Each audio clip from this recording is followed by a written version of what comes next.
Okay, this video is going to look at the equation of perpendicular lines.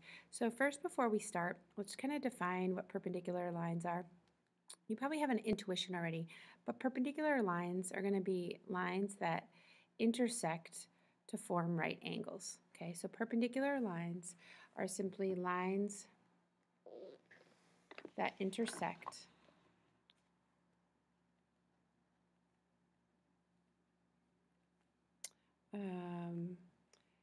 to form right angles. And we can see that all four of these angles over here are going to be right angles. So they intersect to form right angles. All right, so let's get into an example here. I'm going to graph the line y equals 1/2 x minus 1.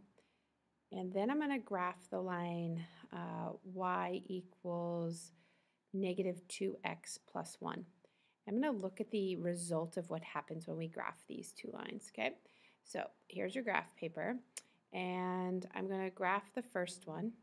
So I'm going to use slope-intercept form because both of these equations are in slope-intercept form. So in order to do that, in purple, I have a y-intercept of -1, so I'm going to go down 1. Now my slope is 1/2, so that means I'm going to go up 1 over 2. Okay, so up 1 over 2. Okay, and if I add a few more coordinates there. All right, so now I have a graph that's going to look something like that. Okay, and now in green, I'm going to graph this one. So this one has a y-intercept at 1, so I plot a y-intercept at 1, and the slope is, as we know, we can always put a 1 over that. It's really -2 over 1. So -2, +1, -2, +1. All right, so now we draw these lines here. If I drew those a little bit better. But we can see that these do, if I drew a better line here, we're going to see these do form a right angle right here. So let's look at some of the traits of what happens for perpendicular lines. So these are some of the traits of perpendicular lines. So if we look at this slope and this slope right here, let's write these over here. So I have a slope of 1/2, and I have a slope of -2 over 1. Now if I multiply these, they're going to equal -2 over 2, which is -1. That's a trait of perpendicular lines.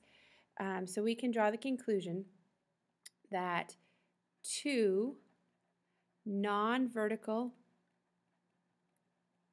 lines are perpendicular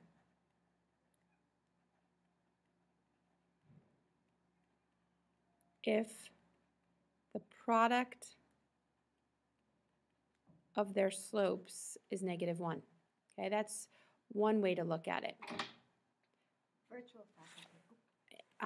Another way to look at it would be if you're going to take your what are called opposite reciprocals.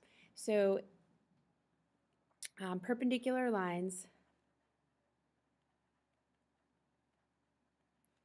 have slopes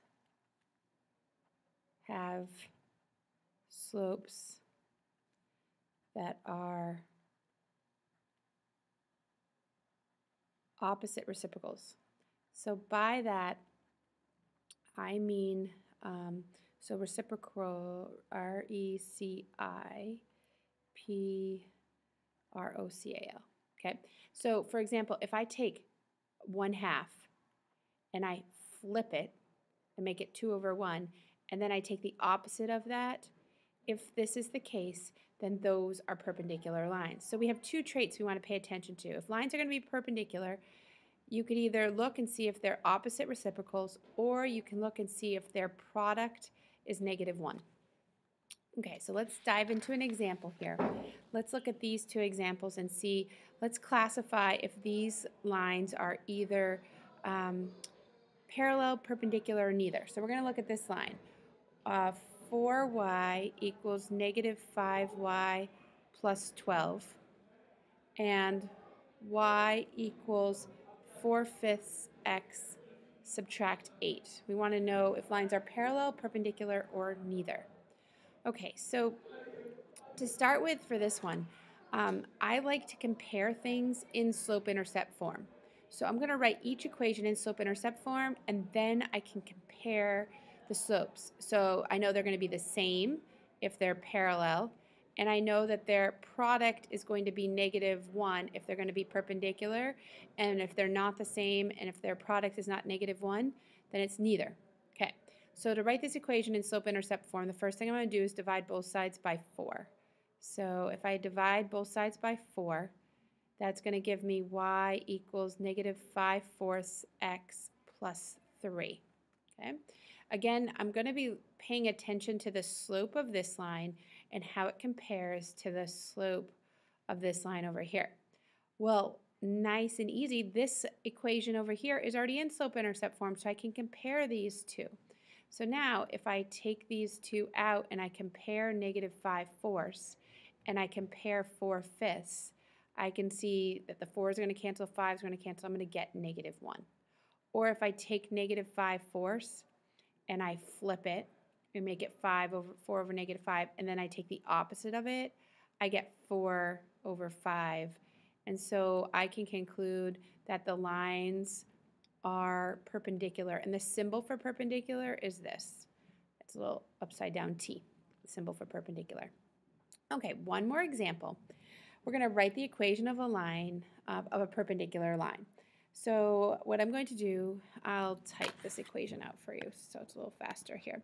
So here's the equation. Here's the problem that we're going to look at.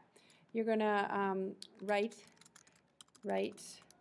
the equation of the line that passes through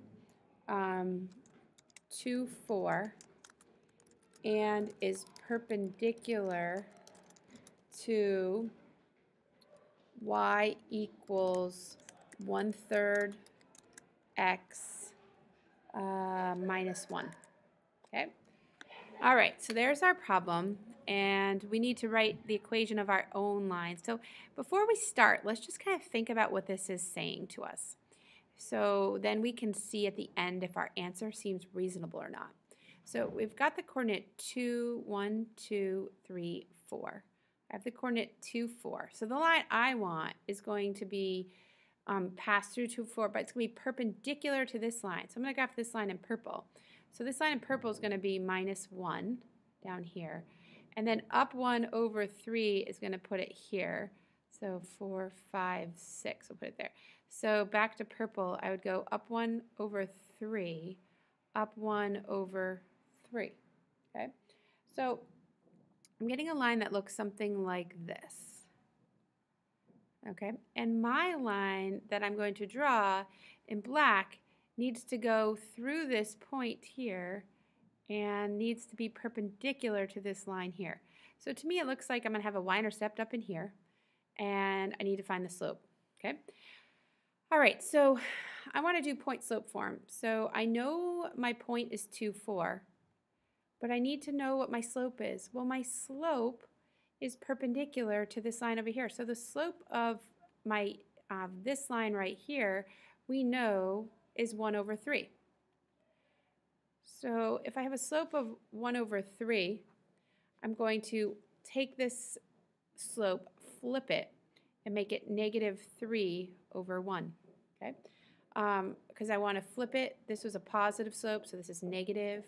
That's another trait, perpendicular line. So one's going to be a positive slope, one's going to be a negative slope.